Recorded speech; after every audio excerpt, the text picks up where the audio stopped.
Hola, hola, hola, pero se escuchan.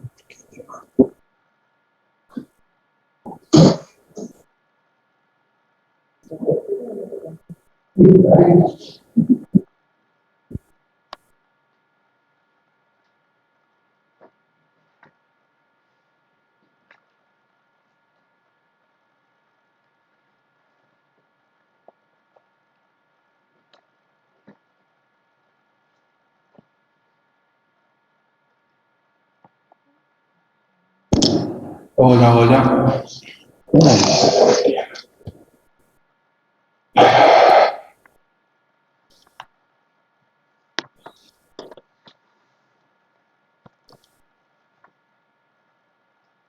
Hola, ¿escuchan?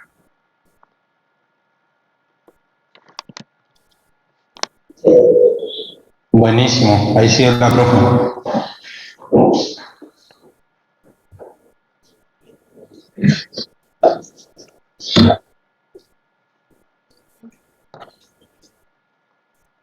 Un poquito bajo la cámara. Como está mirando hacia arriba, pero no importa. Bueno, chicos, ahora sí se escucha. Creo que pudimos salvar el inconveniente. Bueno, bienvenidos a todos, buenas tardes. Vamos a arrancar con la clase de hoy. Gracias, Matías. Vamos a arrancar con la clase de hoy. Acá están preguntando, bueno, se me fue el foro, hay cosas que no leí, pero...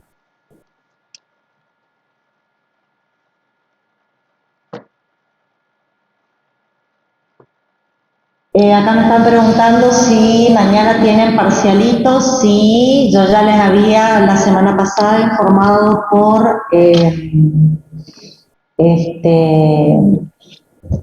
por el foro de avisos, perdón, por el foro de avisos les había informado que tienen parcialitos el día miércoles, no mañana, miércoles a las 7 de la mañana, ¿sí? Es el parcialito de comunicación entre células, ese es el parcialito que vamos a tener. Sí, Ramiro. A ver, un segundo. Si vos me levantás la mano, yo te conecto micrófono. Me da la opción para conectar micrófono. Levantá la mano. Ahora sí. Un segundito. Ahí está. Ahora sí deberías poder conectar, Ramiro. Fíjate si puedes conectar. ¿Pudiste conectar? Sí, ahí puedes conectar. Sí. Profe, el año pasado el profe Kerlan nos daba un ejemplo de adrenalina, ¿no? Por ejemplo, cuando se da una situación de emoción, ¿no? Que no es un momento de euforia, ¿no? Pero eso sería con un receptor G1. A ver, repetime de vuelta porque te cuento que tengo un auricular que me hace eco y te entendí la mitad. Vos me estás preguntando con el receptor de adrenalina, ¿no es cierto? Sí. Adrenalina, y aclarame con respecto a qué. El profe Kerlan nos da una situación de, no sé, cuando River le ganó a Boca en la final, sintió la adrenalina, no sé, una emoción, pero ese tipo de adrenalina es de la proteína G1, por ejemplo. Te cuento que te escucho entrecortado, por eso me está costando entenderte. Vos con respecto a la adrenalina, lo que tenés que saber es que se puede unir a 3 receptores, en realidad hay 2 grandes grupos de receptores para la adrenalina, los alfa y los betas. Todos los betas son 7-TMS asociados a GS, perdón, todos los betas, beta 1, beta 2, beta 3, independientemente en qué tejido se encuentre. Los alfas, ¿sí? Tenés alfa 1 y alfa 2. Alfa 1 es 7-TMS asociado a GQ y alfa 2 es 7-TMS asociado a GS. La respuesta que vos vas, hoy estoy, perdón, Ramiro. Beta, 7 TMS asociado a GS, todos los beta. Alfa 1, 7 TMS asociado a GQ y alfa 2, gracias ahí Pedro, 7 TMS asociado a GI. Entonces, la adrenalina cuando se libera se puede unir a cualquiera de los receptores. Si se une a beta, aumenta el específico. Si se une a alfa 1, aumenta inositol trifosfato y diacilglicérido, y si se une a alfa 2, disminuye en específico. Vos vas a decir, ¿cómo hace todo eso a la vez? Lo que pasa es que no está en todos los tejidos de la misma manera. En algunos tejidos va a estar beta, en otros alfa 1, en otros alfa 2. Y dependiendo qué respuesta biológica queremos que se desencadene, bueno, es lo que vamos a ir teniendo, porque hay tejidos que frente a la adrenalina necesitamos que se estimulen, sin embargo otros frente a la adrenalina necesitamos que no tenga ninguna estimulación, y por eso tenés receptores inhibitorios también, ¿sí? Vos lo que tenés que saber con adrenalina es a qué receptor se unió, dependiendo de a qué receptor se unió, sabés la respuesta biológica. ¿Sí? Entonces yo siempre te voy a tener que decir, la adrenalina en tal tejido se unió a un receptor alfa 1, alfa 2, beta, y ahí vos ya te imaginas todo lo que viene después a partir de ese receptor. Eso es lo único que tenés que saber. No te vayas a mezclar con otra cosa porque te vas a terminar confundiendo, ¿sabes? ¿Sí? Bueno, ahora estamos.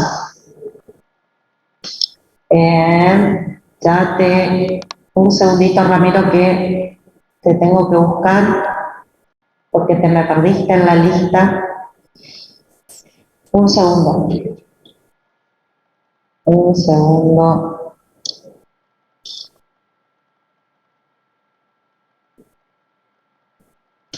Un segundito.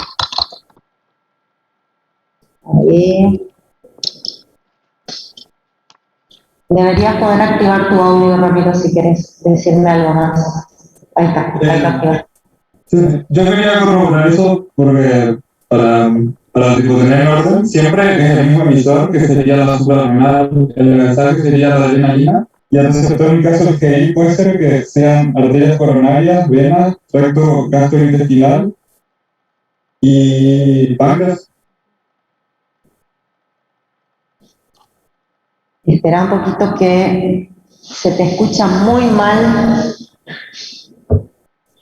¿No me podés escribir en el chat, Ramiro? Porque te cuento que no te puedo escuchar con el dispositivo que tengo. Está sumamente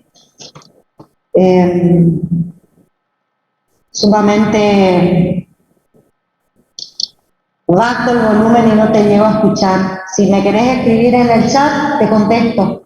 Así que puedo entender lo que me estás preguntando.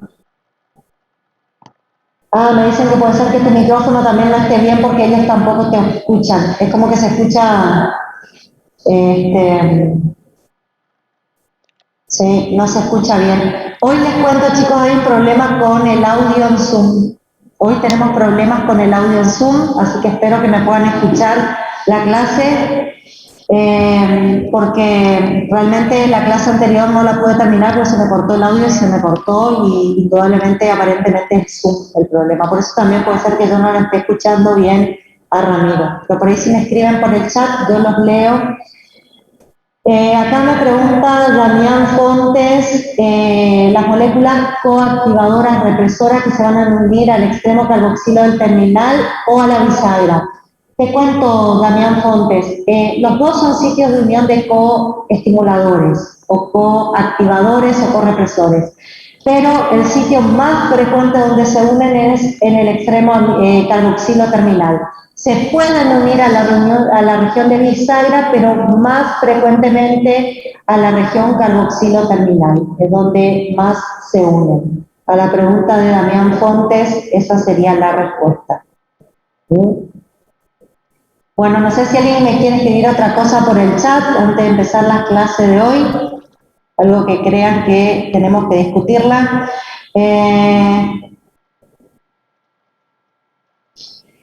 Mira, Ramiro, en fisiología te van a pedir que sepas en qué sitio hay receptores de tipo 7-TMS asociados a GEI. Yo no te voy a preguntar, yo lo único que quiero es que me expliques cómo actúa un receptor 7-TMS asociado a GEI, ¿sí? Y con respecto a inhibir la liberación del glucagón en páncreas, tenés razón. Es así, simplemente que eso lo vas a ver en segunda era cuando estudies cómo se estimula y cómo se inhibe la liberación del glucagón. ¿Está? Yo por ahora lo único que quiero que recuerdes es qué pasa con el glucagón cuando se une a un receptor alfa 1, alfa 2 o beta. No importa dónde estén. En fisiología vas a ver los sitios y yo, con respecto a lo que vos me decís, que inhibe la liberación del glucagón en páncreas, es correcto y eso lo vas a ver en segunda era cuando en un seminario estudies los mecanismos para estimular y para inhibir la secreción de insulina, glucagón desde el páncreas. Pero es correcto lo que estás diciendo. ¿Está? Ahora sí te entendí, no te podía escuchar. Pero bueno, ya les advierto que tenemos problemas de sonido en Zoom hoy. Es un día de miércoles hoy, no es un día de lunes. La glucógeno, la formación de glucógeno a partir de componente y de la insulina, porque se estimula la creación de glucógeno a partir de glucosa. Sí, es correcto, Araceli, solamente que nosotros, Araceli, no estudiamos.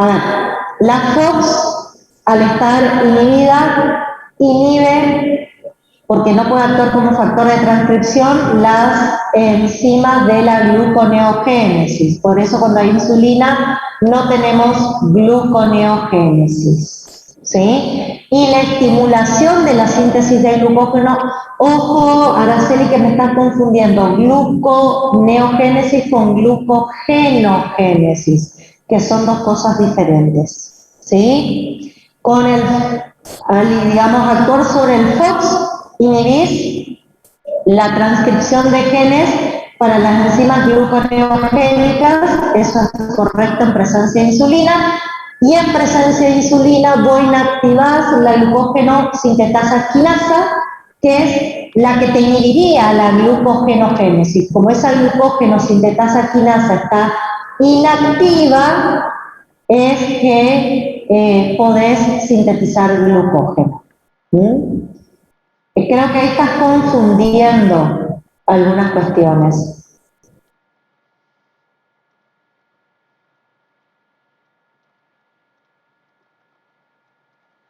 Sí, no sé si te quedó claro, Araceli, lo que te contesté. Me pregunta Damián, ¿a partir de qué sustrato es la gluconeogénesis? Más adelante, chicos, ya vamos a ver la gluconeogénesis. Por ahora apréndanse cómo funciona el receptor de insulina, y ya después vamos a ver glucogenogénesis, glucogenolisis, gluconeogénesis. Ya dentro de 15 días vamos a entrar en todas esas vías metabólicas. Araceli, a ver, te vuelvo a repetir. A través de la PKB vos inactivás la glucógeno sintetasa quinasa, que estaría inactivando, cuando está desfosforilada, estaría inactivando la glucogenogénesis, ¿sí? Como estás inactivando con la PKB a la quinasa, vas a tener a esa enzima inactiva y eso te va a permitir hacer glucogenogénesis, ¿sí? La PKB inactiva una enzima que inhibe a la glucogenogénesis. Como la enzima está inactiva, vos sí podés hacer glucogenogénesis, ¿sí? Eso es lo que tenés que saber. Si hasta acá ustedes pueden ver un poquito el fondo del pizarrón, yo les diría que la PKB, a ver si se ve, si más o menos se ve, transforma la glucógeno sintetasa quinasa de su forma activa,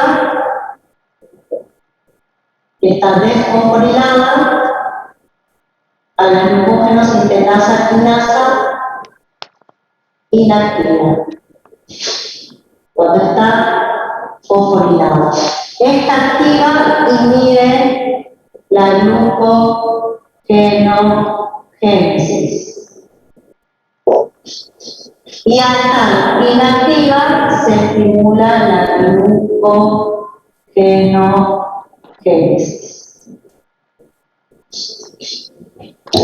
Es un poco lo que yo les quería contar a su compañera, a ver si lo pueden ver medianamente. Un segundito.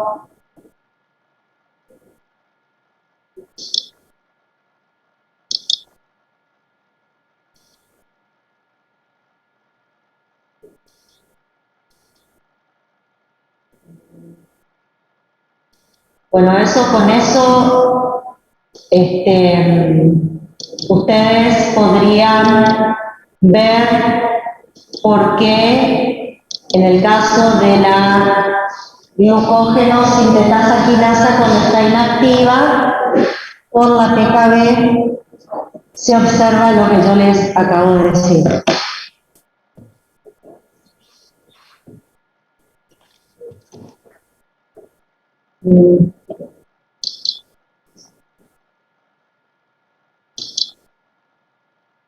A ver, un segundito. Voy a abrir el chat para que me sigan preguntando.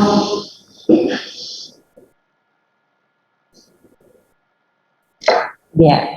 Dentro del grupo de los receptores metabolotrópicos GS solo tenemos que saber la respuesta de la adrenalina, también del glucagón, me preguntan.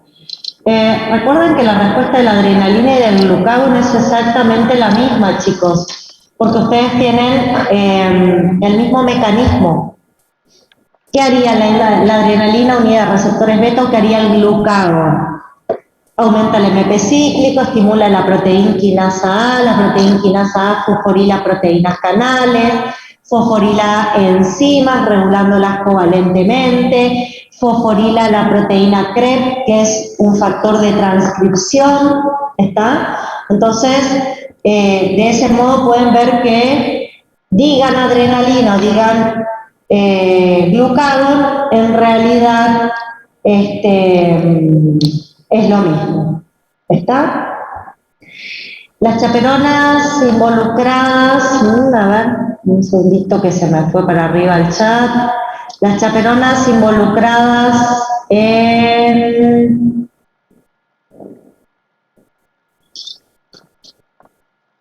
A ver, acá que me preguntaban. Sí, son las de tipo 1, las chaperonas, Damián Fontes, son las de tipo 1. No, ahí te corrijo, Ramiro, está buena tu pregunta. Si es receptor de glucagón, se une el glucagón. Y es un 7-TMS asociado a GS. Si es receptor beta adrenérgico, se une la adrenalina y es receptor 7-TMS asociado a GS. No me mezclen. Nunca el glucagón se va a unir a un receptor beta adrenérgico y nunca la adrenalina se va a unir al receptor del glucagón, por más que los dos receptores tengan la misma respuesta metabólica. La adrenalina tiene su receptor beta, que aumenta MP cíclico, el glucagón tiene su receptor, que aumenta MP cíclico, cada uno por su lado. Son dos receptores diferentes que responden de la misma manera, es lo único. Dos receptores diferentes que responden de la misma manera. ¿Está? Perfecto. ¿Alguien más quería hacer alguna otra pregunta con respecto a eso? Si no, empezamos despacito con la clase de hoy.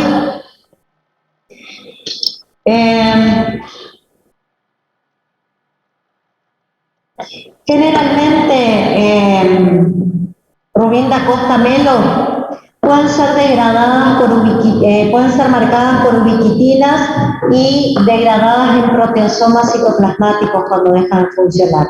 Hay veces que quedan en el citoplasma disponible y hay otras veces que se pueden degradar, dependiendo de las necesidades de la célula, ¿sí? pero se pueden reutilizar las chaperonas. ¿Alguna otra cuestión? Bueno, vamos a arrancar despacito con la clase de hoy. Hoy vamos a trabajar con oxidaciones biológicas y radicales libres, ¿sí? Como para ir adentrándonos un poco más a lo que es el proceso metabólico, ¿sí? A ver si el receptor cambia. A ver, la adrenalina tiene básicamente dos grandes familias de receptores, los alfa y los betas. Dentro de la familia alfa tiene dos receptores diferentes, los alfa 1 y los alfa 2. El receptor alfa 1, que solamente une adrenalina y noradrenalina, porque la noradrenalina también puede usar estos receptores, es un receptor 7-TMS y tiene una GQ asociada y una fosfolipasa C como enzima asociada. En otra membrana va a haber un receptor alfa 2, que va a ser un receptor 7-TMS, que va a tener una proteína GI asociada y una adenilciclasa asociada. Y en otra membrana o en otro sitio va a haber un receptor beta, que es un 7-TMS, que tiene una GS asociada y tiene adenilciclasa asociada. La respuesta biológica depende de a qué receptor se une el ligando. O sea, la respuesta biológica depende del receptor y no del ligando. Un receptor tiene solamente, un tipo de receptor tiene solamente una proteína G asociada y un amplificador asociado. No tiene otra cosa que eso. Si ahí se une la adrenalina, va a ser esa proteína G que actúe y ese amplificador no que actúe. Eso es para lo que pregunta Araceli. Bueno, vamos a compartir pantalla. Vamos a compartir pantalla.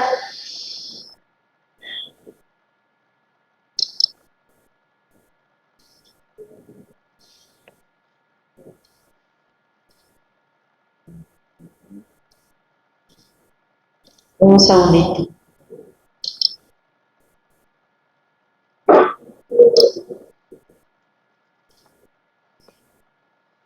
Ahora sí.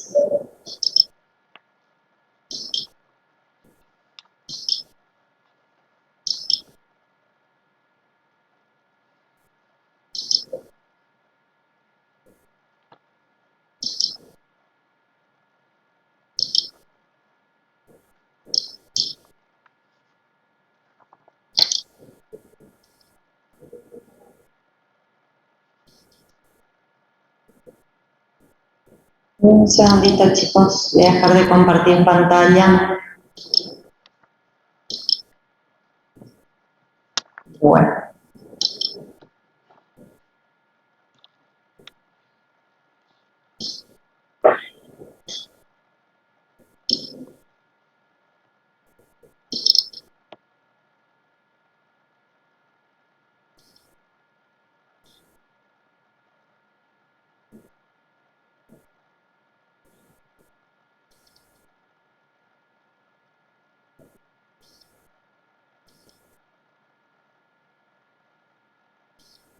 Vale, comparto la pantalla.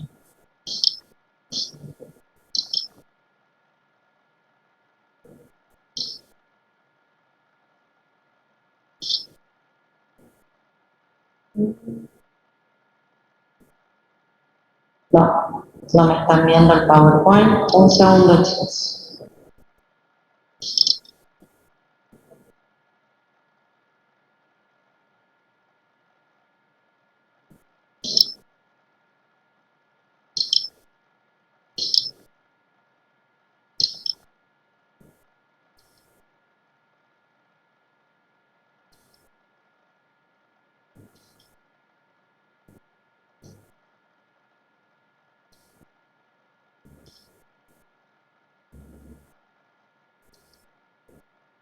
¿Están viendo la pantalla de PowerPoint? No, no están viendo.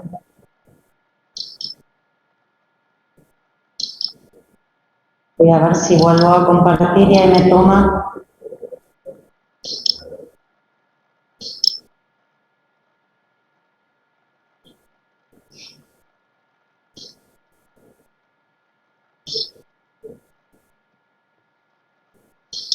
¿Ahora se ve la pantalla? ¿La ven? Sí, perfecto. Necesito que me deje ampliarla, nomás que no me está dejando. Un segundito, chicos, la tengo que volver a cerrar porque no me está dejando ampliar.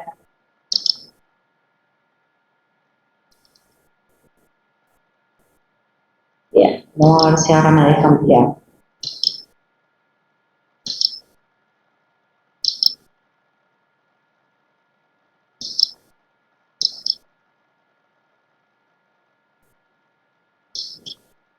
Ahora sí.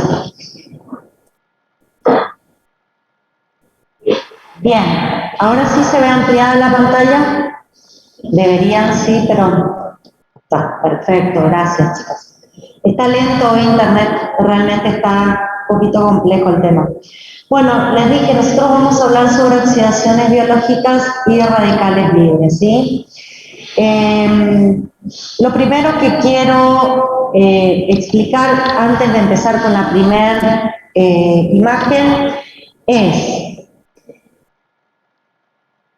la clase anterior se habló de dos procesos metabólicos que son frecuentes en nuestro organismo, ¿sí? Son el anabolismo y el catabolismo.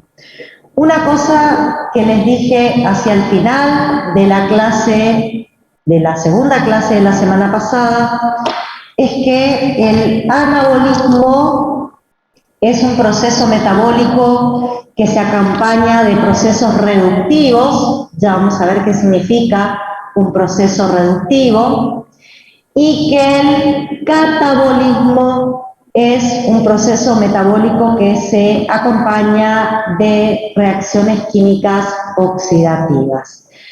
Las oxidaciones y las reducciones van a ser reacciones químicas bastante frecuentes en nuestro metabolismo y por eso hoy tenemos que estudiar en general las oxidaciones biológicas. Para poder estudiar las oxidaciones biológicas, lo que tenemos que decir es que existen reacciones químicas que se llaman reacciones redox de reducción y oxidación, y son reacciones que en general lo que presentan es una transferencia de electrones. Cada vez que tengamos una reacción redox, lo que vamos a tener es electrones que están siendo transferidos de una sustancia a otra. Si ustedes miran la imagen de abajo, pueden observar, en esta imagen de abajo, pueden observar que una sustancia le va a entregar electrones a la otra y de esa manera vamos a llevar adelante una reacción redox. Siempre en una reacción redox una sustancia se va a oxidar y otra se va a reducir. Y ese proceso de oxidación y reducción se va a lograr justamente a través de una sustancia que cede electrones y otra sustancia que los acepta. Para que ustedes me puedan entender en qué consiste un proceso redox, tenemos que repasar dos conceptos que son fundamentales para la clase de hoy, y es qué significa oxidar, por un lado, y qué significa reducir, por el otro. ¿Es muy distinto a un enlace iónico? Sí, es distinto a un enlace iónico, porque en un enlace iónico vos tenés una sustancia las sustancias se transforman en iones que se atraen electrostáticamente. Acá vos vas a tener una sustancia que pierde electrones, otra que los toma, pero normalmente los electrones van acompañados de hidrógenos, ¿sí? Ya lo vas a ver ahora y te vas a dar cuenta que es un poquito diferente a lo que es una reacción redox. ¿Por qué? Porque en una reacción redox vos obtenés dos productos diferentes y en un enlace iónico las dos sustancias reaccionan entre sí y forman un único producto. Acá vos vas a tener dos sustratos diferentes y dos productos diferentes. Por eso es diferente a un enlace iónico. Les decía, tenemos que repasar un poquito qué significa oxidar desde el punto de vista químico. Nos vamos a encontrar con que si buscamos qué significa oxidar, una sustancia que pierde electrones se oxida. Por ejemplo, el ion cobre más 1 cuproso va a perder electrones y va a pasar al ion cúprico. También oxidar implica la pérdida de hidrógenos. Ustedes acá tienen un etano y se transforma en un eteno, justamente porque, si ustedes observan, se están perdiendo hidrógenos de la molécula que se está oxidando. También la oxidación puede ser considerada una ganancia de oxígeno.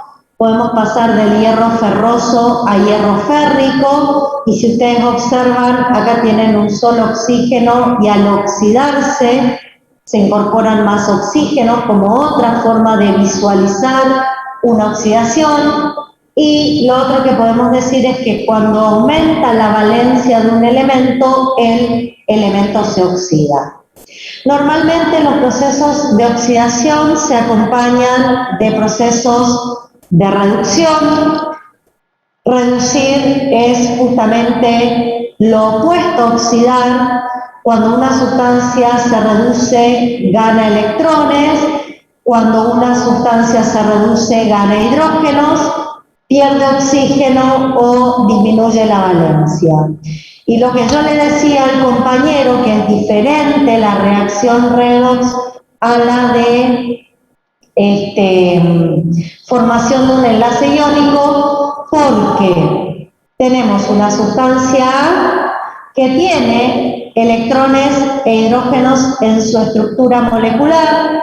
Esta sustancia A través de una enzima va a tener tendencia a perder esos electrones e hidrógenos, se va a oxidar, va a quedar sin esos electrones y sin esos hidrógenos, oxidada, y va a haber una sustancia B participando de la misma reacción química que va a tomar esos electrones e hidrógenos y se va a reducir. Estas reacciones redox, que son muy características en nuestro organismo, siempre tienen a una sustancia que se oxida y a una sustancia que se reduce. Estas reacciones redoxicos pueden ser reacciones catalizadas por diferentes enzimas de la familia óxido-reductasas, ¿sí? Diferentes enzimas de la familia óxido-reductasas van a catalizar esta reacción. ¿De qué depende el tipo de óxido-reductasa? ¿De qué depende el tipo de óxido-reductasa que sea utilizada en una reacción redox? Porque no cualquier reacción redox va a ocurrir por cualquier enzima. Todo va a depender de qué tipo de enzimas vamos a usar.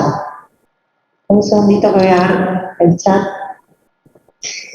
Sí, depende qué cofactor actúa, está bien, Ramiro, pero no siempre es un cofactor, porque a veces va a ser el oxígeno el que colabora con reacciones redox. Ahora lo vamos a ver. ¿Un ion átomo es el que va a actuar como agente reductor en este caso? No necesariamente tiene que ser un ion o un átomo, puede ser una molécula, chicos, ¿eh? Lara, con respecto a tu pregunta, esto Agente reductor no necesariamente tiene que ser un átomo o un ion, puede ser una molécula, puede ser un átomo o un ion, pero también puede ser una molécula. En general, nosotros en bioquímica vamos a usar moléculas que se oxidan y moléculas que se reducen, no átomos y no iones. ¿Está? Si la pregunta es, ¿podrían ser? Sí pueden ser, pero como reacciones bioquímicas nosotros no las vamos a utilizar. ¿Está? Bueno, les decía, podemos tener diferentes tipos de enzimas, todo va a depender de quién colabora con esa enzima. Uno de sus compañeros me aportó del cofactor. A veces no siempre es un cofactor enzimático el que colabora con estas enzimas. Por ejemplo, tenemos las oxidasas, ¿sí? Las oxidasas van a ser enzimas que catalicen reacciones de oxidación de diferentes sustancias, ¿sí? Van a ser enzimas que van a catalizar la oxidación de diferentes sustratos y esas oxidaciones se van a acompañar con la reducción de oxígeno, ¿sí? Las oxidasas van a usar al oxígeno como aceptor de hidrógenos y electrones cada vez que una sustancia es oxidada por una enzima de tipo oxidasa. Ustedes me van a decir el oxígeno es el cofactor. Lo que pasa es que generalmente cuando usamos el término cofactor hablamos de sustancias no proteicas, en general de características vitamínicas que colaboran con la acción de la enzima. Y en este caso, el oxígeno no entraría dentro del concepto de cofactor. No es anfibólico este proceso, Araceli, porque anfibólico es un proceso catabólico, pero donde se forman intermediarios con funciones anabólicas, y este no sería el caso. El oxígeno sería un segundo sustrato, tiene razón el compañero que escribe a través del chat. Podríamos decir que tenemos un sustrato, que es el que queremos que se oxide, el oxígeno actuaría como segundo sustrato, el sustrato por acción de la oxidasa se oxida y el oxígeno como segundo sustrato se reduce. Ese es un tipo de reacciones catalizadas por oxidorreductasas. Nosotros vamos a usar fundamentalmente las reacciones redox catalizadas por enzimas deshidrogenasas. Acá sí vamos a usar cofactores derivados de vitamina. Vamos a tener diferentes deshidrogenasas, algunas van a usar como cofactores los derivados de la vitamina nicotinamida, algunos van a usar como cofactores los derivados de la nicotinamida, otras deshidrogenasas van a usar como cofactores derivados de la riboflavina, como por ejemplo el FAN, ¿sí? Te escucho, a ver, un segundo que te habilito, Oliva.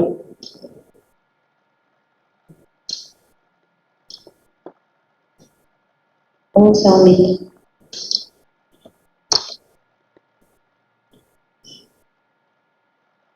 Podés activar tu audio, Oliva. Profe, ¿ahora se escucha bien? Perfecto, te escucho.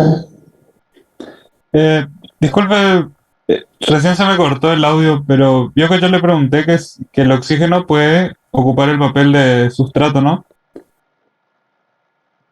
Y por Sí. ende, ¿el producto cuál sería? ¿El agua puede ser? Agua, porque como estamos oxidando al otro sustrato, el oxígeno se va a reducir, ¿sí? Entonces vos estás, la oxidasa la usamos para oxidar algo acompañado de oxígeno. Ese algo se oxida, el oxígeno se reduce a agua. Acordate que reducir era tomar electrones e hidrógeno.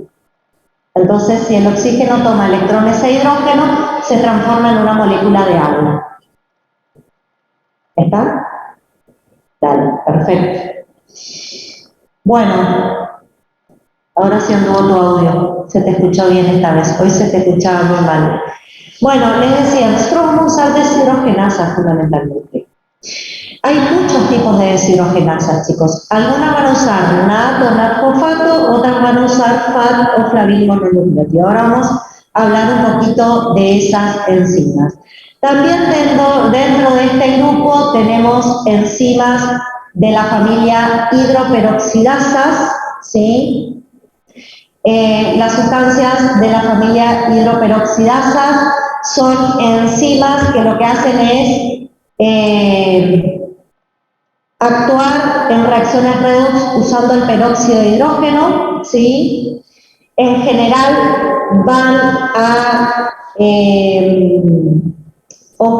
van a usar el peróxido de hidrógeno como sustrato y lo van a transformar en agua, en dos moléculas de agua, y ese es el caso de que se oxida el peróxido de hidrógeno, o sea que las hidroperoxidasas pueden oxidar peróxido de hidrógeno. Utilizan diferentes sustratos que se pueden reducir en ese caso. Ya vamos a ver después algún ejemplo de hidroperoxidasas, pero se encargan de actuar sobre el peróxido de hidrógeno como sustrato.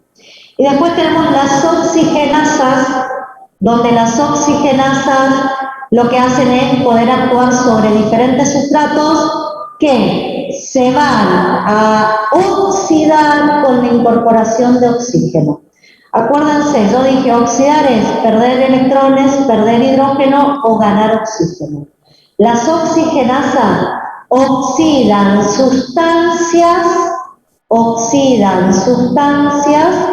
con el agregado de oxígeno. Obviamente usan oxígeno como otro sustrato de la reacción.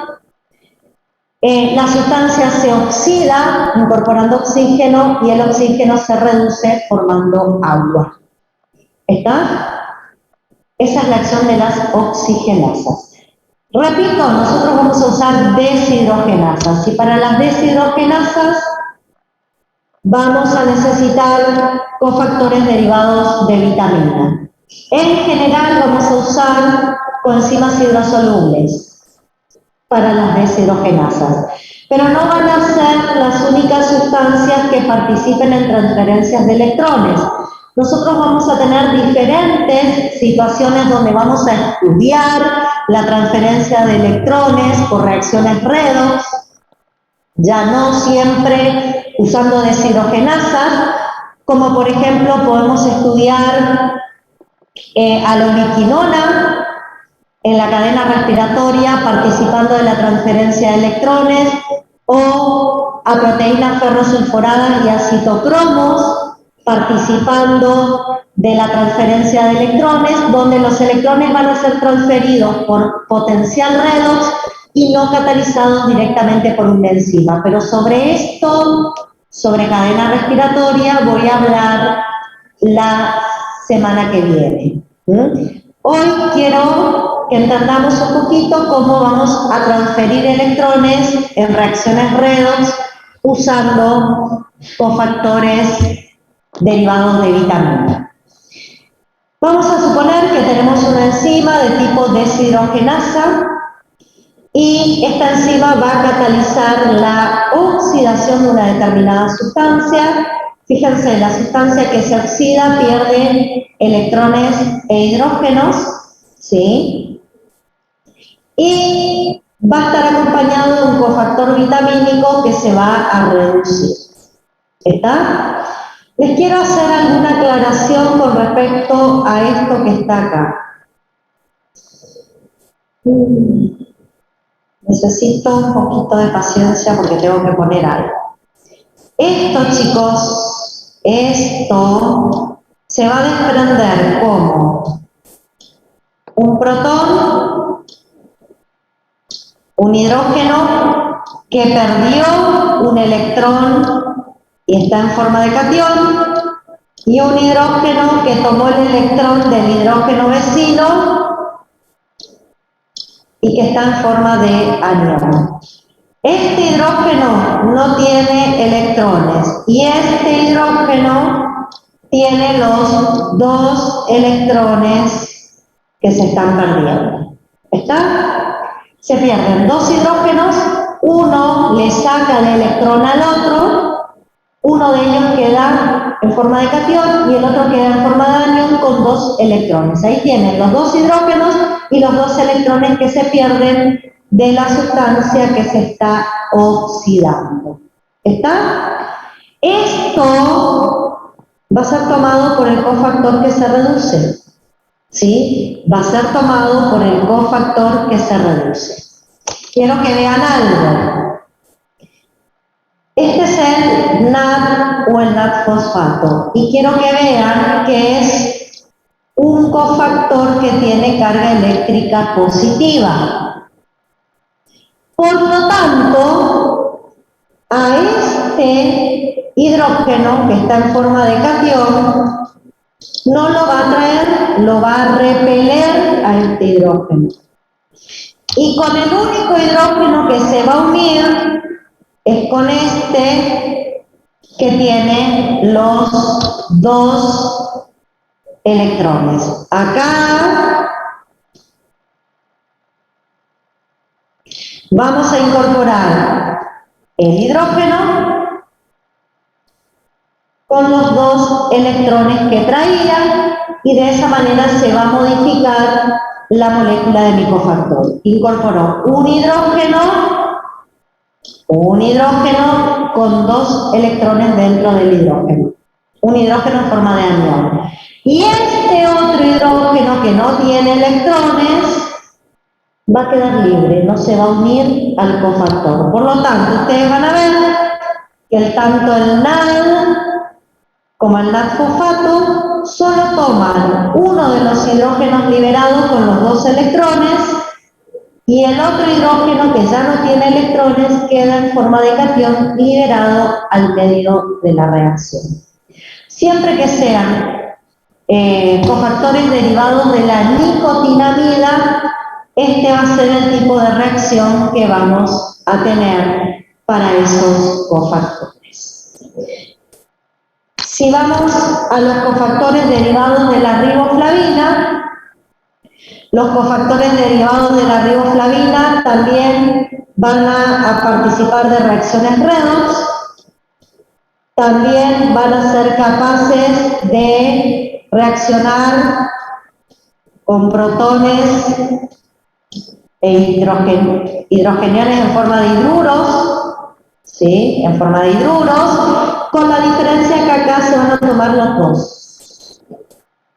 Se toma tanto el protón como el hidrógeno en forma de hidruro con los dos electrones cuando estos cofactores participan de la reacción redox. Fíjense que los dos cofactores derivados de la riboflavina tienen la capacidad de tomar ambos hidrógenos y ambos electrones. ¿Saben por qué les aclaro esto? Porque después yo les voy a escribir las formas oxidadas y las formas reducidas y realmente se las voy a escribir de esa manera y ustedes por ahí van a tener dudas con respecto a por qué lo escribí de un modo o por qué lo escribí de otro modo. ¿Está? Eso es para que lo vayan viendo cuando escribimos las formas oxidadas y reducidas del cofactor que tiene NAD, que tiene nicotinamida, nos incorpora el catión, y cuando escribo las formas oxidadas y reducidas del cofactor que tiene riboflavina, se incorporan los dos hidrógenos y los dos electrones a las moléculas. Acá simplemente tienen el cofactor derivado de la riboflavina, el FAT, en este caso flavina adenil mononucleótido, y fíjense que la incorporación de hidrógenos se hace.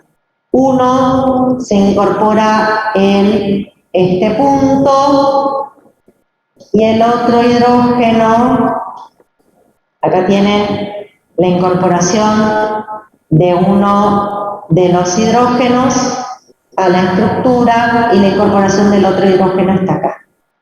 ¿Sí? Estos son los dos hidrógenos y acá se incorporan en los anillos los dos electrones.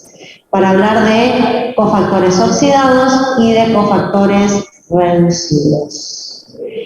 Chicos, Bedelía está aceptando los alumnos a través de la sala de espera. Tienen que estar bien logueados con todos los datos correspondientes para que sean admitidos. Así que yo no soy la que estoy admitiendo, es Bedelía el que está admitiendo. Bueno, seguimos. Siempre que ustedes tengan una sustancia y quieran saber si esa sustancia en un proceso biológico se va a oxidar o se va a reducir, lo que pueden hacer es observar un valor numérico que acompaña a toda sustancia que va a participar de una reacción redox y es el potencial redox. ¿Qué es el potencial redox?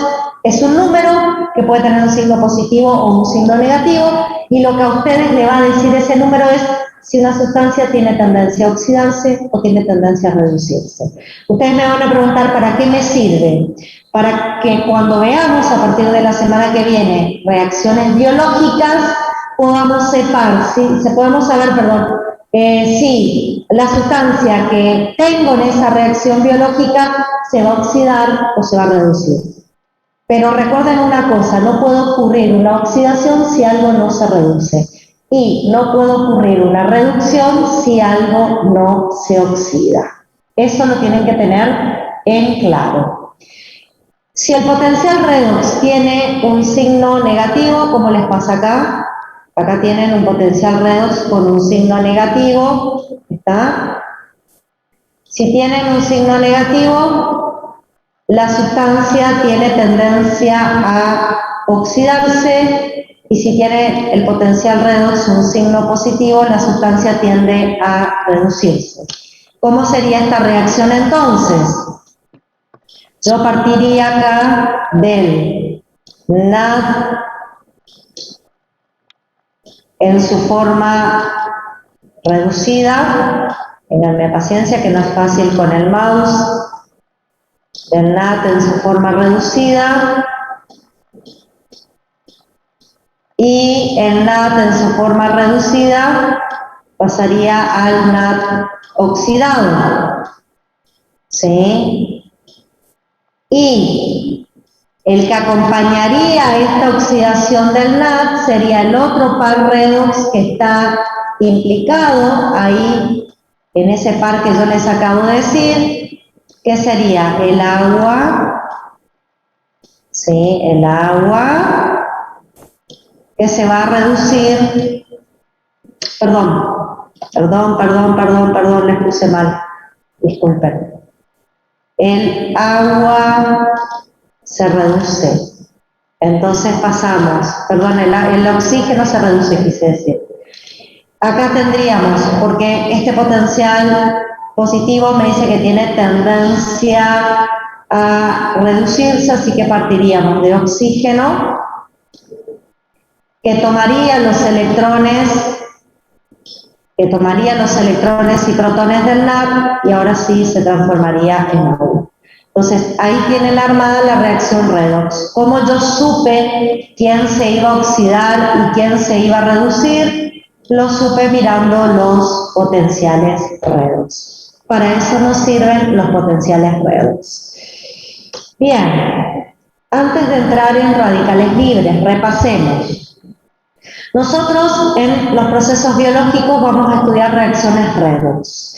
En general vamos a aprender que una sustancia que se cataboliza se oxida, pero no puede haber una oxidación sola, siempre tiene que estar acompañada de una reducción. Y las sustancias que se biosintetizan o se anabolizan se reducen, pero una sustancia no puede reducirse sola, tiene que estar acompañada de algo que se oxida. Ya a partir de las clases que vienen vamos a ver, cuando catabolizamos una sustancia y se oxida, que se reduce, y cuando sintetizamos una sustancia y se reduce, que es lo que se oxida. Tienen que tener en claro qué significa oxidar y qué significa reducir, y siempre que veamos dos especies químicas y querramos saber quién se va a oxidar y quién se va a reducir, lo que tenemos que ver en esas especies químicas es su potencial redox, ¿sí?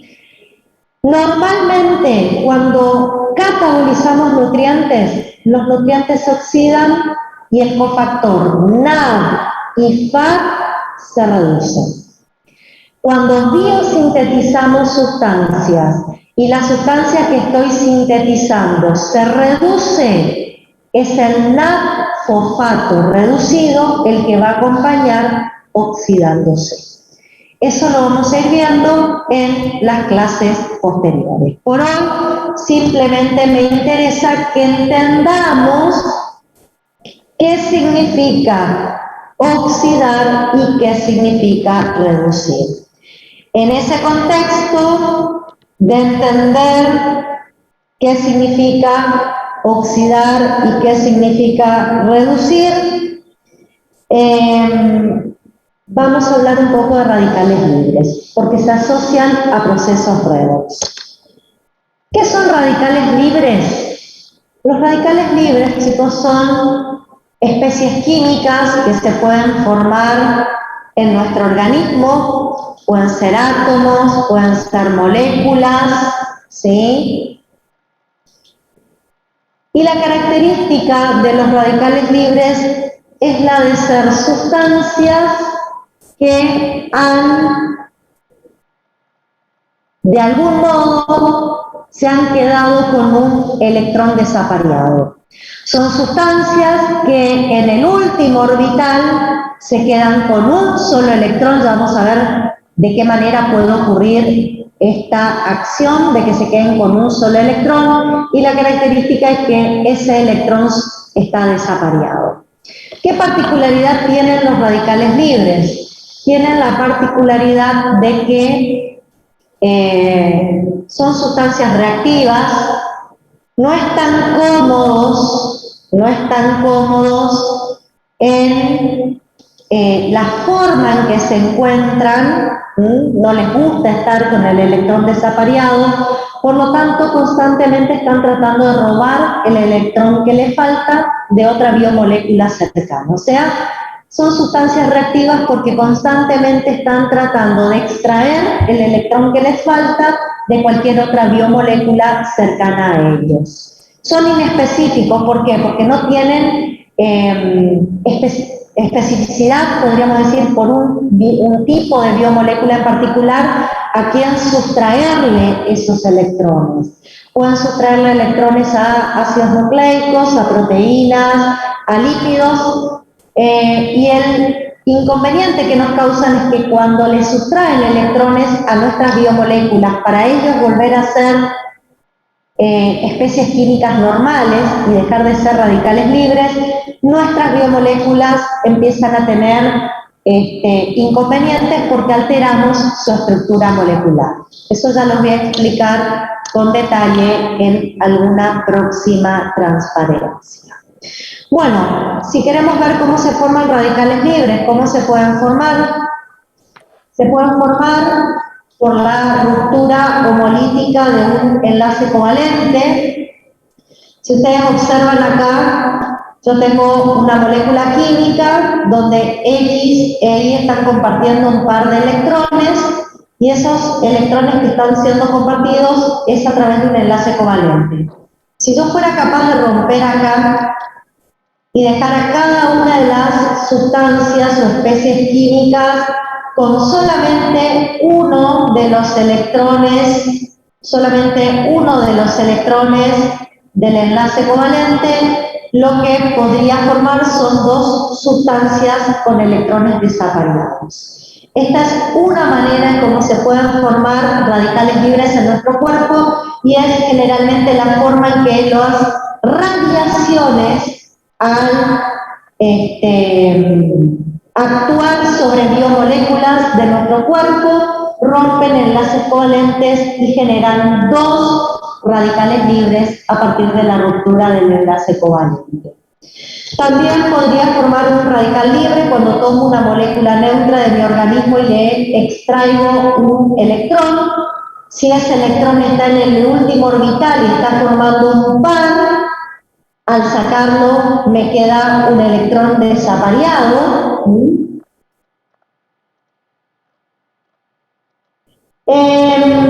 No necesariamente necesariamente, Araceli. Hay moléculas que tienen más tendencia a formar radicales libres que otras, ¿sí? Y no tiene que ver con electronegatividades pobres, ¿sí? Porque, por ejemplo, el oxígeno es muy electronegativo y tiene radicales libres, y forma radicales libres. No tiene que ver con la electronegatividad de la molécula en general. Les decía, acá la sustancia A pierde un electrón, se transforma en un catión, pero queda un electrón desapareado, entonces este catión ahora es un radical libre, y la otra posibilidad es que una sustancia neutra incorpore un electrón, que ese se incorpore como un electrón desapareado, y así forme un radical libre. ¿Está? Entonces, como pueden ver, podemos tener radicales libres, que sean moléculas neutras, como estas que surgen de la ruptura de un enlace covalente. Podemos tener radicales libres que sean cationes o radicales libres que sean aniones. ¿Qué es lo que tienen en común todos los radicales libres? Que tienen electrones desapareados. Eso es lo que tienen en común. Pueden ser moléculas neutras, aniones o cationes. ¿Sí? Bien. En general, los radicales libres más frecuentes tienen al oxígeno como principal componente. Y en las especies reactivas del oxígeno, que así también denominamos a los radicales libres, especies reactivas, tenemos al radical superóxido o al anión superóxido. Ya vamos a ver cómo se forma. El anión superóxido es una molécula de oxígeno que incorporó un electrón desapareado. Ese es el radical superóxido, una molécula de oxígeno que incorporó un electrón desapareado y está como un anillo. Después tenemos el último, el radical hidroxilo, que es otro radical libre. Y el que está en el centro, el peróxido de hidrógeno, en sí no tiene electrones desapareados, pero tiene un inconveniente, chicos.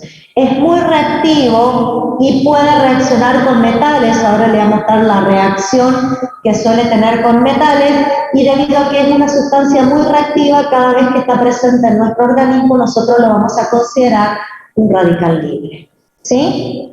Después tenemos especies reactivas del oxígeno, pero con nitrógeno. Acá hay varios tipos. De todos los tipos que hay acá, solamente el óxido nítrico y el dióxido de nitrógeno son radicales libres. Ustedes me van a decir, el óxido nítrico lo habíamos estudiado como una molécula mensajera, ¿sí? Y tienen razón, fisiológicamente el óxido nítrico es una molécula mensajera. Sin embargo, el óxido nítrico en altas concentraciones se puede comportar como un radical libre. ¿Por qué? Porque tiene electrones desapareados. En altas concentraciones tiene acción o funciona como un radical libre. Los otros, el trióxido de nitrógeno, el peroxinitrito, el nitrito y el ácido peroxinitroso, no son radicales libres, ya que no tienen electrones desapareados, pero son muy reactivos y por eso los consideramos en la lista de sustancias reactivas que contienen oxígeno y nitrógeno. ¿Está? Bien, continuemos. Vamos a hablar más que nada de los radicales libres del oxígeno. ¿Cómo nos vamos a formar a los radicales libres del oxígeno? ¿Sí? Nosotros podemos formar al anión superóxido agregando un electrón al oxígeno. Esto se puede formar por mecanismos endógenos. Los mecanismos endógenos son procesos que ocurren en nuestro propio organismo, o por procesos exógenos. Ya vamos a ver cuáles son los mecanismos endógenos y los procesos exógenos que me permiten formar radicales libres. Después, el peróxido de hidrógeno se puede formar a partir del anión superóxido cuando toma 2 protones, y recuerden que yo dije que esto no es por sí solo un radical libre porque no tiene electrones desapareados, pero tiene mucha tendencia a reaccionar con metales. Nosotros tenemos muchos metales ionizados en nuestro organismo. Si yo hablo de hierro en estado ferroso, hay mucho hierro ferroso en la hemoglobina, ¿sí? También podemos tener cobre en estado de ion.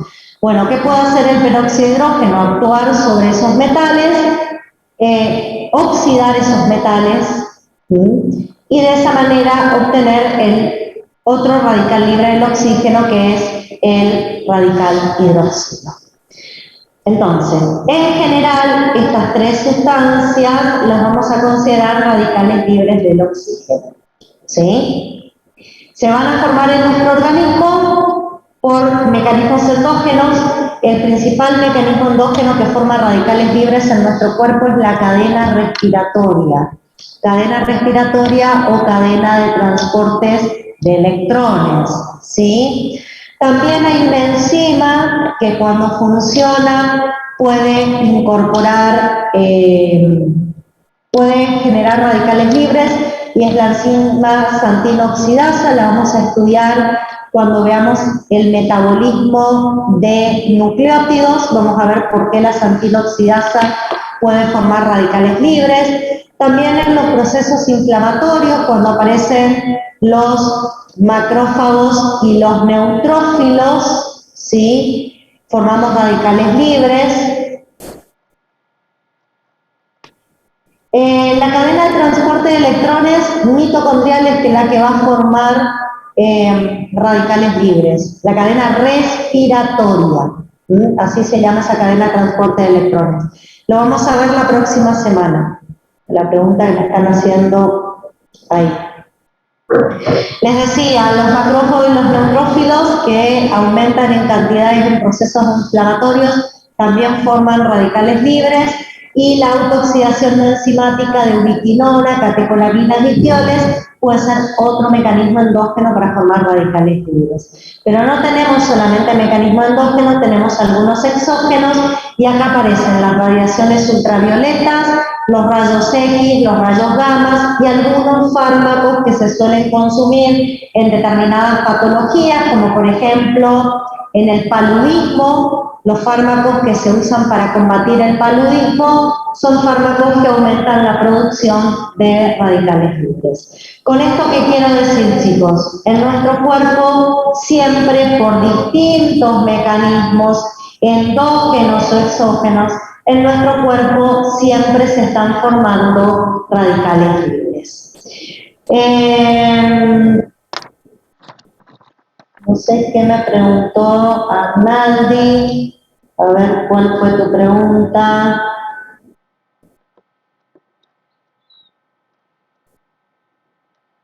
Un segundito que no encuentro la pregunta de la compañera. A ver. Hacé la última de vuelta la pregunta porque no la encuentro. Se la perdí en el chat.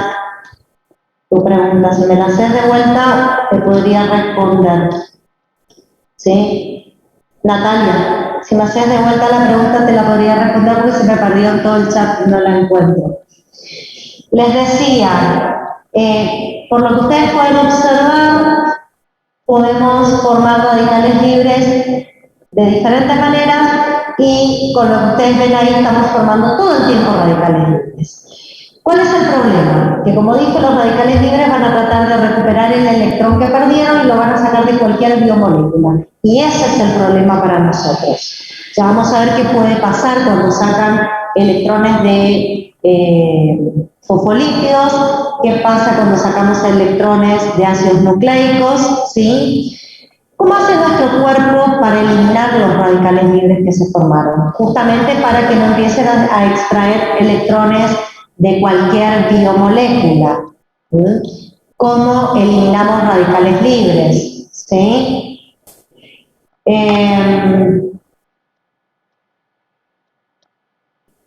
No entiendo lo que me estás queriendo decir, Ramiro, cuando decís no provocan daño. No sé si me lo podrás aclarar.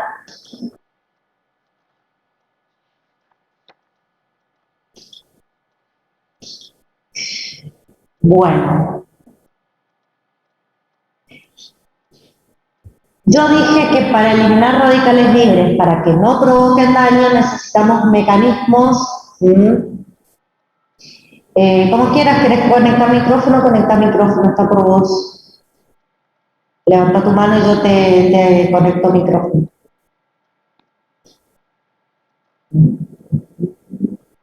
Te puedo encontrar porque si no son tantos que no me... Ahí te autoricé, deberías poder conectar. No, porque había leído algo así como que como siempre se están formando radicales libres, puede llegar a un punto que provoquen daños. Exacto. A ver, vos tenés un equilibrio entre la cantidad de radicales libres que constantemente se te va a formar y hay momentos de tu vida donde formás más radicales libres, ¿sí? Y tenés que tener un equilibrio con estos mecanismos que yo te voy a explicar ahora, que son los sistemas antioxidantes. Mientras haya un equilibrio, cada radical libre que se forma va a ser eliminado por el mecanismo antioxidante. El problema va a estar cuando vos formes más radicales libres de los que puedas eliminar o por alguna situación patológica no tengas los suficientes mecanismos antioxidantes para contrarrestar a los radicales libres.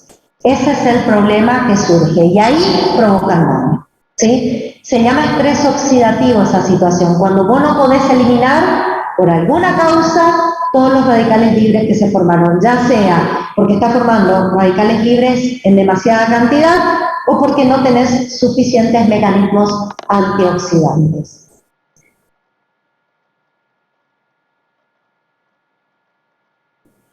Me pregunta Natalia si la bomba sodio-protón en el transporte activo reacciona ya que ingresa a la célula dióxido de carbono.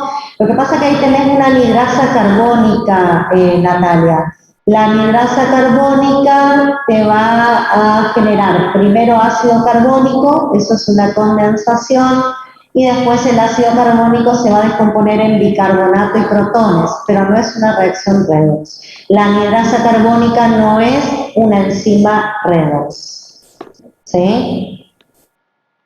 Es para la respuesta de la compañera. La anhidrasa carbónica no cataliza reacciones redox. Ángel Naiñat, sí, en la quimioterapia usan a veces radiaciones gamas para hacer quimioterapia y las radiaciones aumentan la formación de radicales libres y esa persona va a tener que consumir sustancias antioxidantes exógenas para compensar el exceso de estrés oxidativo que le va a provocar la quimioterapia. Está bien, tu aporte es una situación. O, por ejemplo, en el verano, cuando nos exponemos a los rayos ultravioletas, y bien en general nos ponemos factores solares que nos protegen, quizás no tienen, en el tiempo, no tienen el mismo efecto y podemos empezar a absorber radiaciones UV y eso podría provocar un aumento de radicales libres y ese aumento de radicales libres va a provocar un estrés oxidativo. Ya les voy a contar qué produce el estrés oxidativo. Pero bueno, primero tratemos de entender cómo me protejo del estrés oxidativo. ¿Qué tiene mi cuerpo para evitar que los radicales libres puedan producir daño? ¿Sí? Bueno. No sé, Silveira, en el caso del zinc, cómo es la acción. Está como terapia para el cáncer. Ahí no te podría especificar si formaría o no radicales libres porque desconozco cómo actúa, pero sí en el caso de que la quimioterapia sea a través de radiaciones. Ahí sí. Les decía, con respecto a las sustancias que van a ayudar a que los radicales libres se eliminen, tenemos enzimas, que son mecanismos endógenos, tenemos antioxidantes endógenos, que no son enzimas. Las enzimas son mecanismos endógenos, tenemos antioxidantes endógenos que no son enzimas, tenemos antioxidantes de la dieta, que serían mecanismos exógenos, tenemos la compartimentalización y tenemos el secuestro de metales como mecanismo para evitar la acción de radicales libres. Con respecto a las enzimas que tenemos, que son mecanismos endógenos, tenemos solamente 3 enzimas que pueden eliminar radicales libres y podemos eliminar solamente anión superóxido, por la superóxido dismutasa, que va a transformar al anión superóxido en oxígeno y peróxido de hidrógeno. Tenemos a la catalasa. La catalasa toma dos moléculas de peróxido de hidrógeno, a una la oxida y la transforma en oxígeno y a otra la reduce y la transforma en agua. Esta sí sería una reacción redox. Una se transforma en oxígeno y la segunda molécula de peróxido de hidrógeno se transforma en agua. Una se oxida y la otra se reduce. Y la glutatión peroxidasa, que también actúa sobre el peróxido de hidrógeno como sustrato y utiliza diferentes biomoléculas para eliminar el peróxido de hidrógeno. Ahora ya vamos a ver un ejemplo muy característico. Lo que quiero que vean acá es que tenemos enzimas para eliminar la mayor parte de los radicales libres del oxígeno, pero no tenemos enzimas para eliminar el radical hidroxilo. Tenemos para el anión superóxido y para el peróxido de hidrógeno, pero no tenemos enzimas para el radical hidroxilo. Fíjense, esta que está acá es una glutatión peroxidasa, es de la familia de las peroxidasas que yo nombré acá, la glutatión peroxidasa. Lo que hace la glutatión peroxidasa es tomar como sustrato el peróxido de hidrógeno y tomar un pequeño péptido que se llama glutatión en su forma reducida. Por acción de la glutatión peroxidasa, el peróxido de hidrógeno se reduce a agua y el glutatión reducido se oxida a través de una reacción redox. Acá tienen el ejemplo donde una enzima peroxidasa que cataliza una reacción redox estaría actuando como un mecanismo antioxidante. Este glutatión oxidado, ¿sí?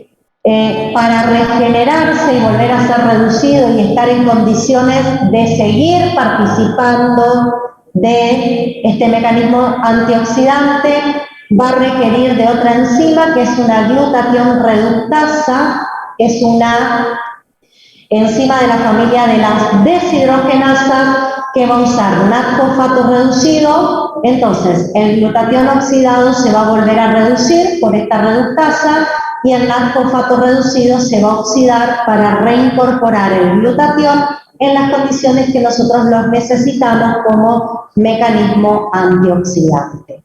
Este mecanismo que les acabo de contar, que es el ciclo de óxido-reducción del glutatión, es muy importante en el glóbulo rojo por dos cuestiones en particular. Yo necesito eliminar todo el peróxido de hidrógeno del glóbulo rojo, no puedo tener peróxido de hidrógeno dentro del glóbulo rojo porque el glóbulo rojo está lleno de hierro en estado ferroso, ¿sí? Y lo puede transformar en férrico y la hemoglobina no me sirve más, entonces yo tengo que evitar que el hierro ferroso pase a ser férrico y el glutatión lo impide. Pero el glóbulo rojo tiene un problema, no tiene núcleo. Por lo tanto, no puede sintetizar nuevos péptidos, no puede sintetizar nuevo glutatión cuando el glutatión se reduce. Cuando el glutatión se oxida, no puede sintetizar. Y es por eso que necesita de la glutatión reductasa para poder volver a regenerar el glutatión. Ramiro, deberías poder activar micrófono si querés. Profe, ¿puedo repetir este mecanismo que ocurre en el glóbulo rojo?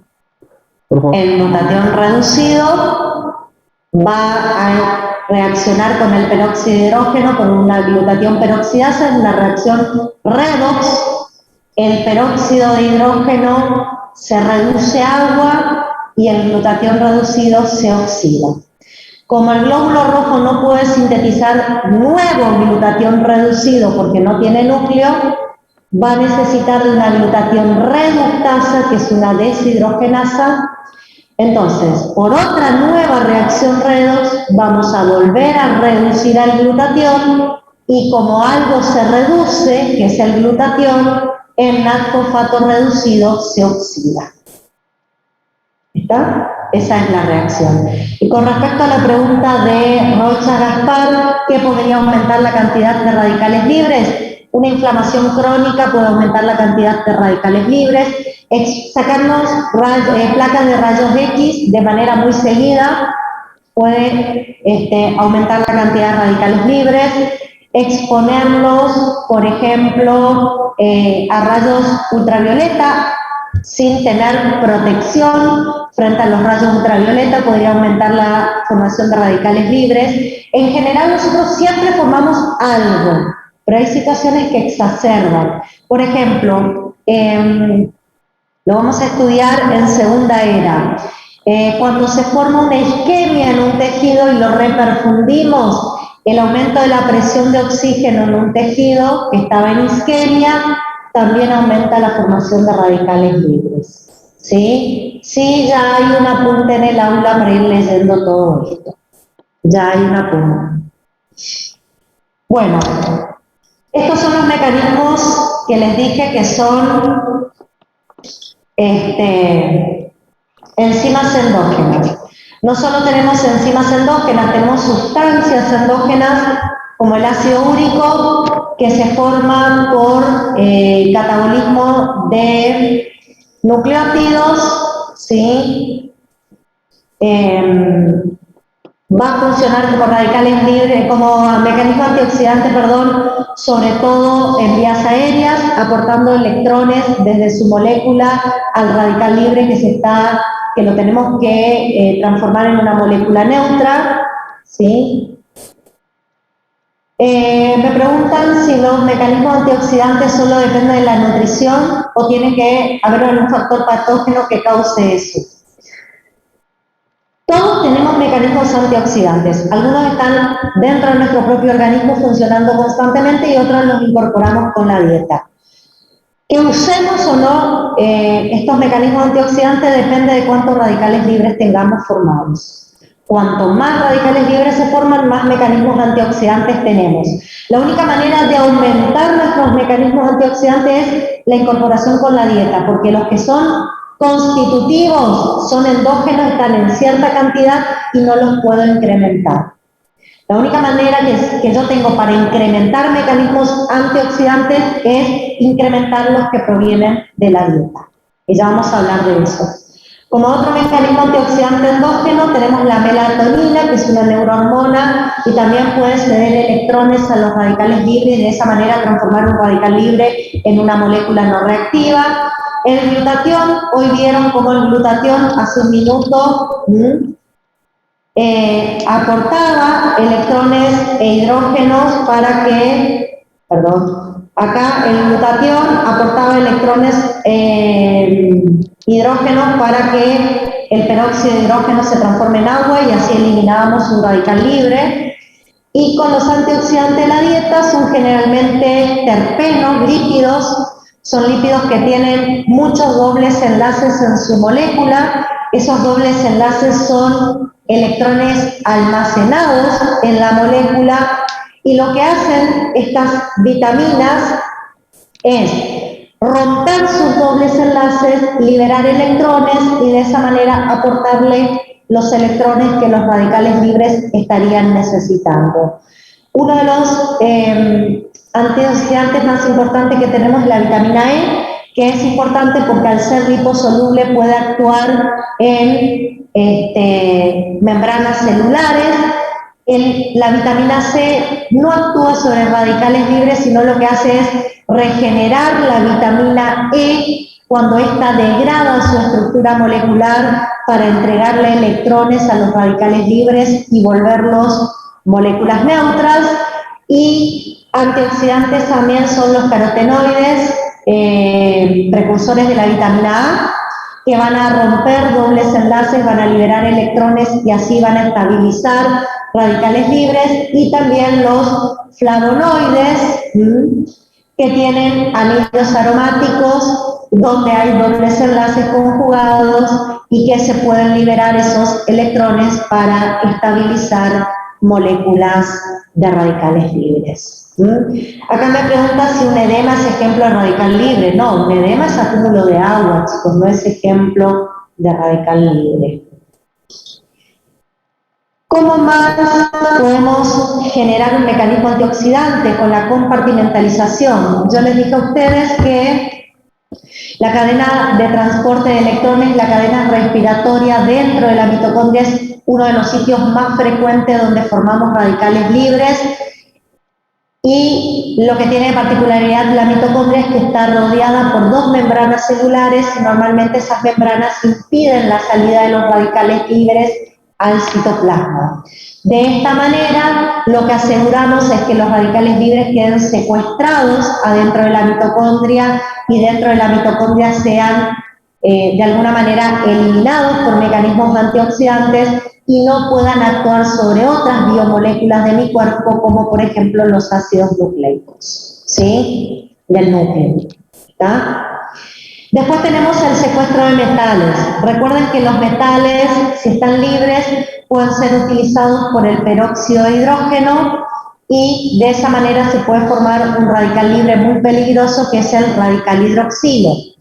Lo que solemos hacer en nuestro cuerpo es tener de algún modo secuestrados los metales para que no queden disponibles para el peróxido de hidrógeno y los secuestramos, almacenándolos como hierro movilizable en forma de ferritina o como hierro no movilizable en forma de depósitos de hemosiderina. De esta manera, secuestrando metales, evitamos que actúe el peróxido de hidrógeno y que se forme el radical hidroxilo. También sería un mecanismo antioxidante. Y como dije recién, nosotros tenemos un equilibrio, me voy a retractar. Nosotros tenemos mecanismos endógenos y exógenos que forman radicales libres. Hay momentos en donde puedo formar más radicales libres, hay momentos donde puedo formar menos. Hoy me preguntaron, ¿cuándo puedo formar radicales libres? En realidad siempre los formo. La pregunta sería, ¿cuándo puedo formar más radicales libres?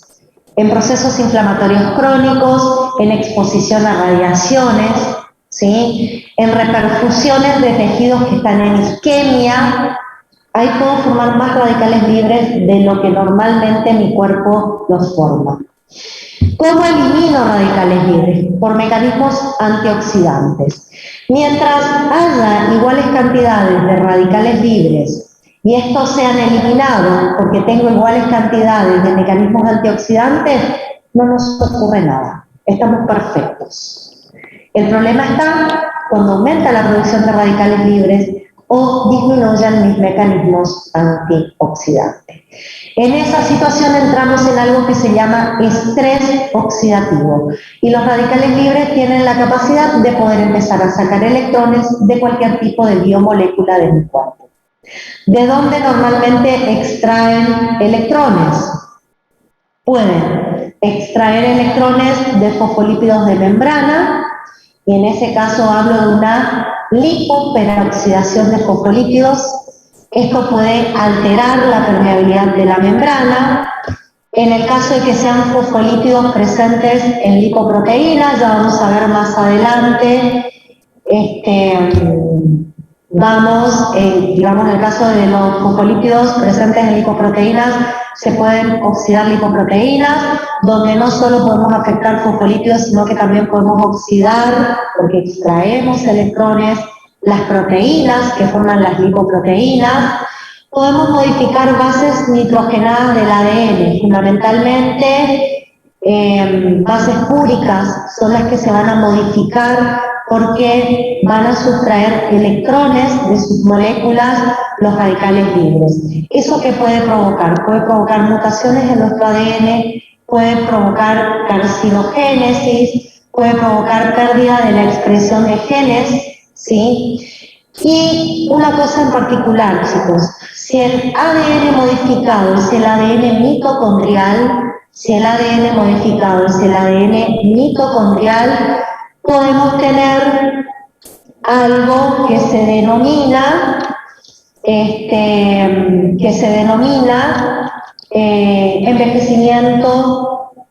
envejecimiento prematuro de células, ¿sí? Samudio, puedes reactivar micrófono si querés. Estás.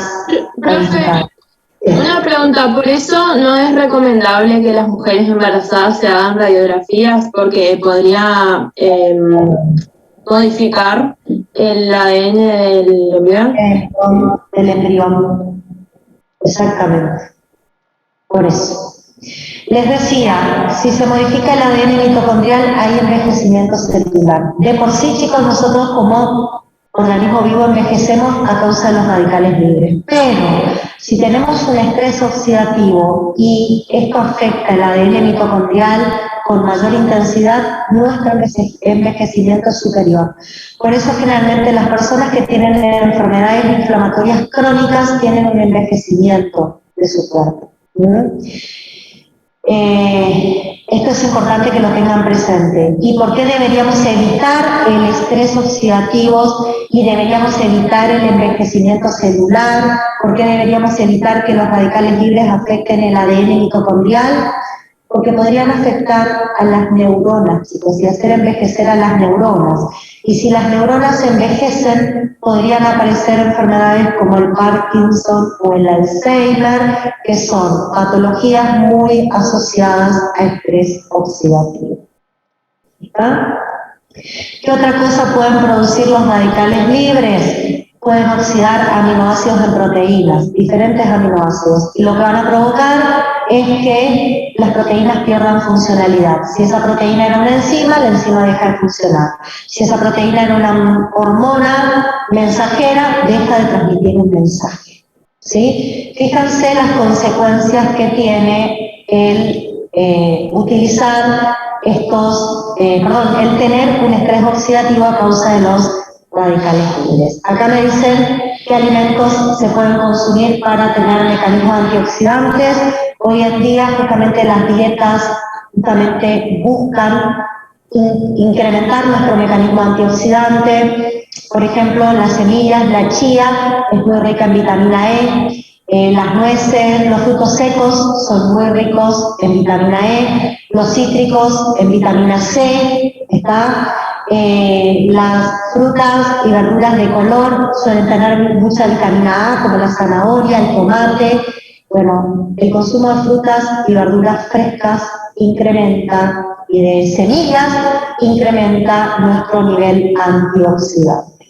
Y es la única manera que podemos mejorar el mecanismo antioxidante, porque lo que es endógeno está en una determinada cantidad, y si yo tengo un exceso en la producción de radicales libres, yo tengo que contrarrestar ese exceso con mecanismos antioxidantes ingresados por la dieta.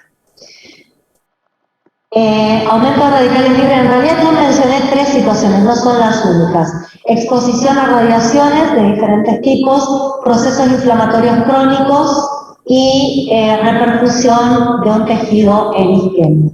Son los mecanismos principales donde vamos a tener aumento en la producción de radicales libres. Es más, les cuento, ustedes van a ver que hay un caso clínico en segunda era donde tenemos un accidente cerebrovascular y donde vamos a reperfundir al cerebro que estuvo en isquemia, y van a ver que al paciente en el proceso de generar la reperfusión le dan vitamina E como profilaxis, porque se sabe que en esa reperfusión él va a aumentar la cantidad de radicales libres en el cerebro durante ese proceso de reperfusión. Entonces, estamos protegiendo de un estrés oxidativo, aportándole como profilaxis un exceso de vitamina E. Eso lo van a ver, ¿sí? En cuestiones diarias, nosotros podemos generar ese exceso de antioxidantes con la dieta, no tenemos otra manera. ¿Sí? También hay en farmacología el consumo de vitamina E exógena, pero con la dieta, dependiendo si tenemos una dieta variada, no hace falta que consumamos exógeno algún elemento en particular, porque con una dieta variada eso ya es suficiente. Sí, pueden estudiar de los apuntes que yo les doy, no hay problema para la segunda era, que es lo que me están preguntando. Y con respecto al último ejemplo, yo hablé de la reperfusión de un tejido en isquemia, no sé si era ese el último ejemplo, Bruno, o de qué ejemplo estás hablando, no sé. Les decía que en general cuando repercutimos a una persona que tiene un tejido de isquemia, al hacer esa acción le aportamos como quimioprofilaxis vitamina E para evitar un estrés oxidativo, porque sabemos que la reperfusión acarrea formación de radicales libres. ¿Y por qué hablamos de radicales libres en esta clase? Porque los radicales libres lo que hacen es oxidar moléculas biológicas y de esa manera provocarnos daño. Y cuando se vuelven a transformar en una sustancia no reactiva, ellos toman electrones, ya sea de un antioxidante o de una biomolécula, y se reducen. ¿Sí? Ellos oxidan moléculas biológicas o sustancias antioxidantes y ellos toman electrones, se reducen y así se transforman en una molécula no reactiva. ¿Sí? Bueno, hasta acá es lo que les quería contar hoy. Tiene que quedar en claro qué es oxidar, qué es reducir, qué es una reacción redox y qué es un radical libre, cómo se forma en nuestro cuerpo, qué tipo de radicales libres existen, cómo los degradamos y por qué tenemos que evitar el estrés oxidativo, que es lo último que les dije sobre los mecanismos de daño que provocan los radicales libres. ¿Está? No sé si quedó alguna pregunta para hacer con respecto a esto que acabo de indicar. Les dije qué es lo que deberían tener en cuenta. A ver, acá hay algunas preguntitas. La clase que viene vemos, vemos descarboxilación oxidativa del piruvato y ciclo de Krebs. Son los temas que vamos a desarrollar la clase que viene. Descarboxilación oxidativa del piruvato y ciclo de Krebs. No, Rodríguez Silva, no es correcto tu concepto. El radical libre sustrae un electrón de la sustancia antioxidante. Si es una vitamina, la vitamina transforma dobles enlaces covalentes en enlaces covalentes simples y libera dos electrones, los cuales pueden ser tomados por diferentes radicales libres para transformarse en moléculas no reactivas. Eso es lo correcto. Y lo que hacen es incorporar el electrón que les falta para tener el par de electrón que estaba necesitando. ¿Qué causa el envejecimiento celular? Muchísimas enfermedades, chicos. Muchísimas enfermedades. Desde un infarto puede estar causada por radicales libres porque genera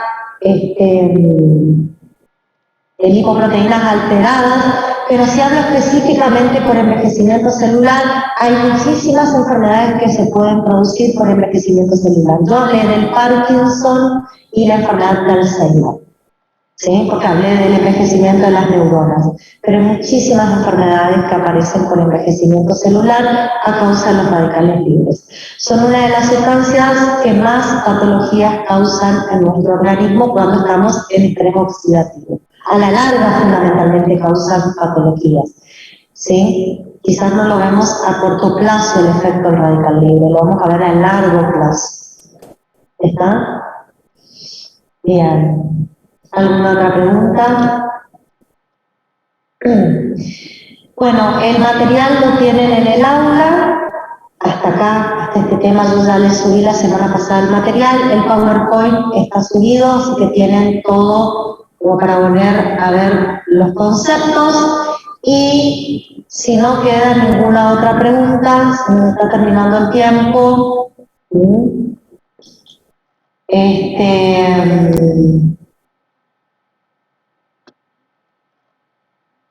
Se nos está terminando el tiempo y si no, les dejo.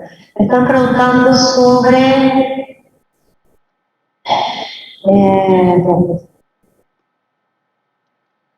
tiene que ver con trabajo práctico. Ustedes deben preguntar en práctico, tienen que hablar con sus docentes de práctico, no conmigo. ¿Sí? Si tienen preguntas sobre práctico, tienen que hablar con docentes de práctico. ¿Qué pasa con los que consumen tabaco? Generan radicales libres por el ingreso de monóxido de carbono. El tabaquismo es un mecanismo que colabora con la formación de radicales libres. La glicación promueve indirectamente la formación de radicales libres, no. La glicación lo que te genera es la modificación de lipoproteínas, pero no forma radicales libres.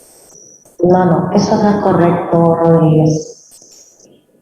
En esta era no entra el metabolismo de hidratos de carbono, es segunda era, chicos. Sí, segunda era.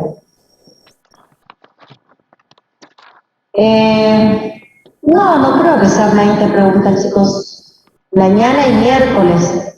Ustedes conmigo tienen examen el miércoles solamente. Sí.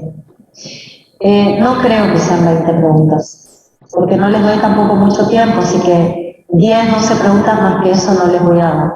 Quédense tranquilos. Recuerden que es a las 7 de la mañana porque en ese horario tenemos mejor conectividad, ¿sí? Así pueden hacer tranquilos su examen. Bueno, ¿alguna otra pregunta? Si no, vamos finalizando la clase. Bien. Bueno, chicos, no hay más preguntas. Nos vemos la clase que viene. Gracias por